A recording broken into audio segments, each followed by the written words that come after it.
ঘুরেন ঘুরেন বামে ঘুরেন বামে ঘুরেন বামে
বিশ্ববিহীন একটি দেশে পরিণত করতে আগামী দিনের জাতীয় সংসদকে সৎ যোগ্য কল্যাণকারীদের সংসদে পরিণত করতে চায়।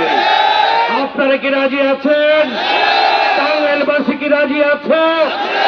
আগামী দিনে জাতীয় ওই সংসদে বিপ্লব যারা রক্ষা করতে পারবে, বিপ্লবকে রক্ষা করে আগামী দিনের সুন্দর কল্যাণময় সকলের অধিকার নিশ্চিত করার বাংলাদেশ গড়ে তুলতে পারবে, তাদেরকে জাতীয় সংসদে পাঠাতে হবে।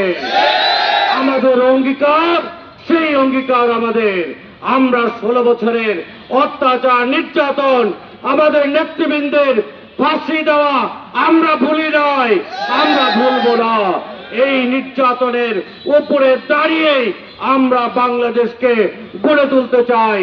শহীদের রক্ত বৃথা যেতে পারে না। ইনশাআল্লাহ সবাইকে শহীদদের রক্তের উপরে দাঁড়িয়ে সেই শপথ গ্রহণ করার আহ্বান জানিয়ে আমি আমার কথা শেষ করছি। আল্লাহ হাফেজ।